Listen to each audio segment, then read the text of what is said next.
Bonjour à tous et à toutes, merci de me suivre sur ma page TradingView et si jamais je publie cette vidéo aussi sur la chaîne YouTube, eh bien bienvenue à vous aussi qui me suivez sur la chaîne STS Trading, Ishimoku Kinkoyo, je suis ravi de vous voir et nous allons faire un point de situation parce que ce qui se passe actuellement est fort intéressant. Et on va commencer pas à pas, hein, d'accord? On va pas commencer avec des choses qui nous embrouillent. Donc, restez focus. Vous voyez plein de traits, c'est normal parce que j'ai mis en parallèle les pivots Camari là. Et on va regarder ensemble, d'accord? Donc, nous avons une Kijun toujours haussière. Elle n'a pas cessé d'être haussière. Et Tenken, maintenant, s'est redirigé à l'achat sous la pression des bougies en cours. C'est-à-dire que nous avions des projections du passé. Donc, il y avait des scénarios, des propositions, le passé devant nous qui se répétaient. Et pour changer les orientations, en tout cas du cycle 9, on a eu une forte pression des acheteurs à court terme, qui fait que le cycle de Tenken s'est aussi mis à pointer vers le haut. Donc, on a bien un croisement du Kinkoyo, mais qui n'est pas du tout valide à l'avant, puisque nous avons une pression, une volatilité des traders de court terme qui pousse le marché de plus en plus haut. Nous sommes cependant toujours dans notre zone d'accumulation vendeuse weekly que j'avais éclatée en 3 segments. Rappelez-vous, 3 segments avec des petits traits bleus. Voilà, je vais un peu zoomer pour que vous puissiez regarder. Voilà, voici mes segments. D'accord? Ok, zone de vente daily, zone de vente daily, zone de vente daily, d'accord? Avec les petits traits bleus, 95 000 et 101 000. D'ailleurs, on a pu observer des ralentissements sur ces niveaux et donc, je vous avais laissé le 30 avril avec des niveaux clés, puisque moi, si j'aborde strictement d'un point de vue Shimoku le ralentissement, il me faut, le centre, 2, lire les fluctuations pour capter la sortie. Voilà, donc j'aurais pu vous donner une petite astuce ici, mais je vous ai donné des éléments de réflexion à vous de pratiquer. Avec les Ki Onsushi, puisque j'avais fragmenté l'intervalle de temps de correction, hein, c'est-à-dire qu'on doit corriger jusqu'au 7 juillet. Jusqu'au 7 juillet, d'accord? Et on est revenu sur une zone de rachat et sur le R1 de l'année en cours. Donc, on a Kiantsushi 17 qui propose la semaine du 12 mai une date de changement. Maintenant, si je croise avec les informations de la Kijun, les projections du passé de la Kijun, nous avons ici une Kijun qui, à partir... Alors, attendez, je vais juste masquer les pivots Camari là, pour que nous soyons d'accord. À partir de la semaine du 12 mai, on va avoir l'effacement du dernier sommet connu, c'est-à-dire le sommet dont la date du 20 janvier 2025 fait partie. Et ce, jusqu'au 14 juillet. 14 juillet. Donc, ça va prendre du semaine du 12 mai à la semaine du 14 juillet pour totalement se libérer de l'influence de ce sommet. Donc, étant donné que c'est le passé qu'on projette devant nous, c'est pourquoi, après la date du 14 juillet, nous avons une projection du passé de Kijun qui propose une dynamique vendeuse. En tout cas, un momentum vendeur. Est-ce que le prix sera synchro ou pas le 14 juillet? C'est la question que l'on se pose et c'est quelque chose qu'on pourra observer si cela nous intéresse. Mais avant cela, on sait que le haut de la zone de Kijun, c'est la bougie du 20 janvier. Pour pouvoir effacer, annuler le passé devant nous, il faudrait que les bougies, les jours à venir, ou du coup, en tout cas à partir du 12 mai, hein, pourquoi pas, viennent effacer, c'est-à-dire au moins faire une mèche soit plus haute que la bougie du 20 janvier 2025. Une mèche plus haute, ça ferait Kijun pointer vers le haut, d'accord? Et donc, nous n'aurons plus le scénario proposé du passé devant nous. Si le marché ne va pas jusqu'à effacer cette bougie du 20 janvier, eh bien, nous aurons ici un ralentissement. Et ça, ce n'est pas déconnant. On est dans une zone d'accumulation ici vendeuse. Il y a de la pression vendeuse ici, d'accord? Je le vois grâce aux bougies Ekinashi. On va y revenir tout à l'heure. Donc, ici, on veut voir à partir du 12 mai un ralentissement. Un ralentissement, D'accord? On veut voir une bougie qui teste le niveau et un ralentissement. Donc, comme cette bougie, la semaine précédente, elle a clôturé, il reste à clôturer la semaine du 5 mai, on verra comment elle clôture. Une fois qu'elle aura clôturé, on pourra estimer si c'est une bougie ici qui va nous servir de point de niveau clé support qui permet d'identifier ces niveaux-là. Et nous verrons si à partir d'elle, nous avons des anomalies, des échanges en anomalies, donc qui nous donneront des spreads sous forme d'anomalies par rapport au volume, mais aussi par rapport à la vitesse. D'accord?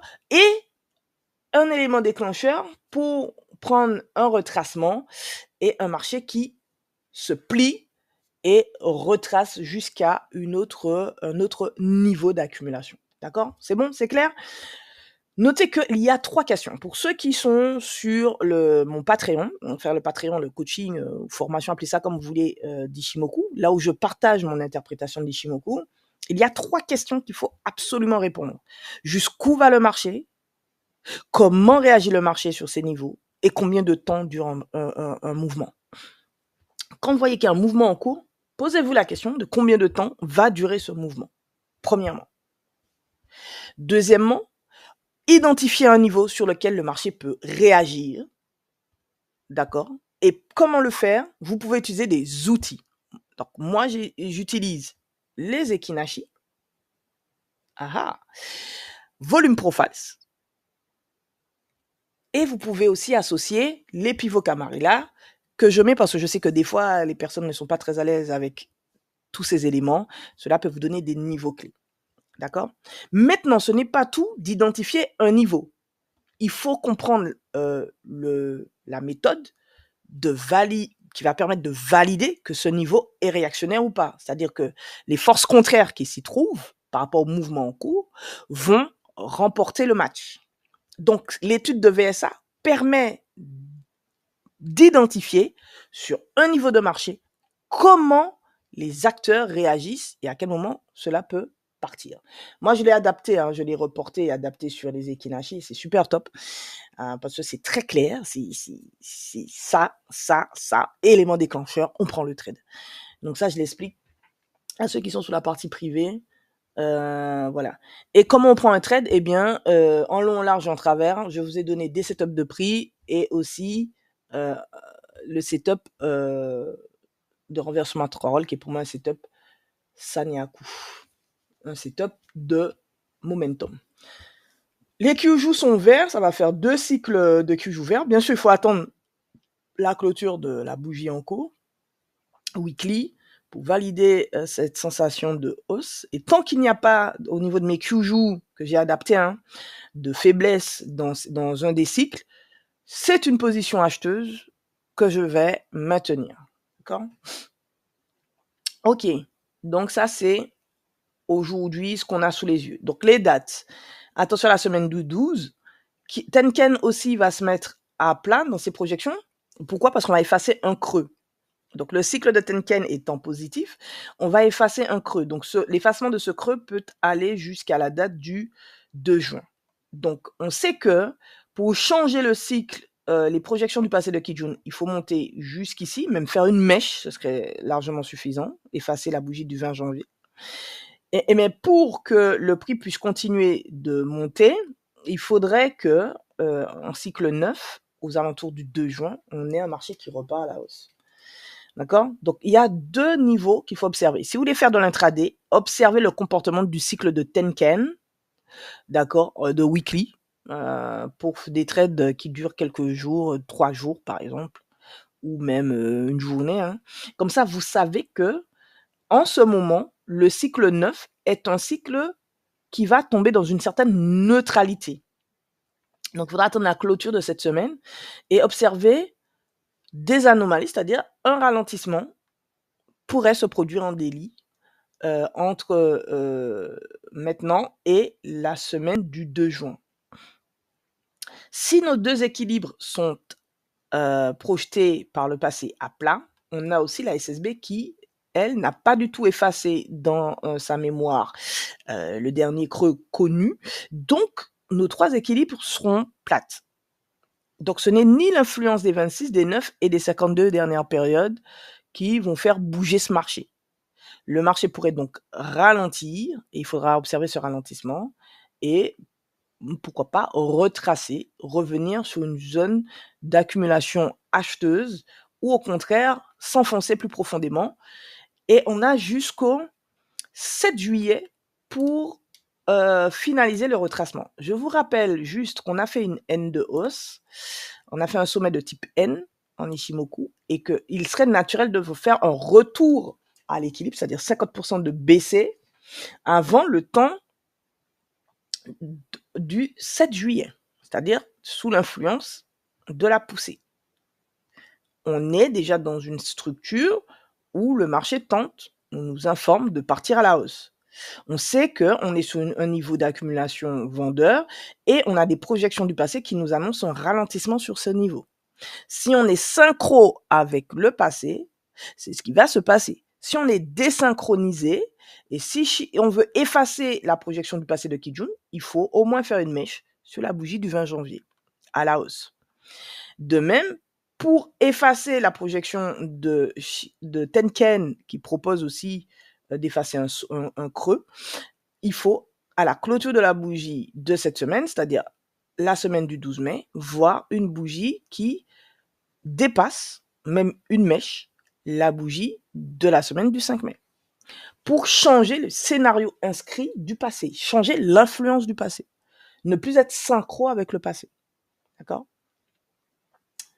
Bien, donc là, on suppose que le marché va ralentir. D'accord ? Donc ça, c'est une première chose. Si on va en daily, voilà, en daily, on a ce qu'on appelle un setup Sanyaku qui s'est mis en place et qui a donné un go depuis le 22 avril. Depuis le 22 avril, on a un go pour de l'achat. C'est un setup Sanyaku. Et comme weekly est haussier, prendre un setup Sanyaku en faveur de l'achat en daily n'est pas déconnant. Ça, c'est très important de bien comprendre ça. Et donc, nous avions ici des opportunités acheteurs sur l'intra et aussi des opportunités vendeuses aussi, juste ici, sur cette petite S, sur de l'intra. Moi, je l'ai pris en intra-scalping, scalping même. J'ai pris des petites opportunités. J'ai mis une vidéo sur YouTube si ça vous intéresse et j'ai repris de l'achat aussi. Donc, si je regarde daily, on est dans la 3e zone de pression vendeuse en daily. Voilà où nous sommes actuellement. Bon, j'ai envie de dire RAS pour le moment. On est dans une zone de pression vendeuse. On sait que la date du 12 mai, à partir du 12 mai, ça peut être une autre histoire. Maintenant, c'est sans compter sur l'influence des traders court terme. Bien, on va revenir aussi sur les propositions que je vous avais faites par rapport au pivot le 30 avril, puisque ça fait depuis un moment qu'on ne s'est vu, pour réactualiser un petit peu tout ça.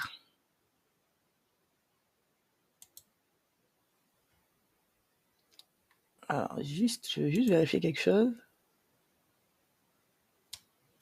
Ouais, ça, on peut effacer, c'est passé.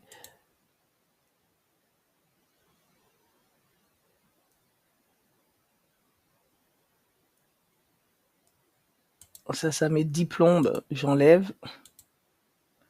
J'allège un petit peu, voilà. Donc, le dernier scénario que moi j'ai par rapport à tout ça, donc je vais partir du point le plus bas, ce sera déjà plus sain. Voilà. Voilà. À la question combien de temps peut durer ce mouvement, eh bien j'ai un petit scénario comme ça en daily qui nous donne déjà un temps 4, attention, un temps probable de renversement le 10 mai, samedi 10 mai. Donc si réellement, et on a fait une estimation type V dans une zone de vente. Donc si réellement le marché doit ralentir et proposer un retracement, ce sera déjà un retracement dans le contexte de daily. D'accord ? Donc on fera attention à ce retracement et on regardera de quelle manière le prix peut se comporter. Déjà un premier retour sur B en Ichimoku, c'est des choses que l'on observe. Okay ? Alors, je vous avais dit qu'il serait naturel d'attendre un repli, puisque là, on a fait une Y, un repli du marché pour faire une S naturelle pour reprendre de l'achat. Puisque ce qu'on attend sur les niveaux, ce que l'on attend sur les niveaux, c'est la formation de sommets ou de creux. Donc, je vous avais laissé le 30 avril. On était sur les projections Camarilla du mois d'avril R4 précisément, avec une accumulation de prix. Nous étions descendus en 4 heures ou 40 minutes, étudier ce ralentissement. Je vous ai donné des niveaux pivots de fluctuation pour capter à quel moment le marché allait reprendre une direction soit acheteuse, soit vendeuse.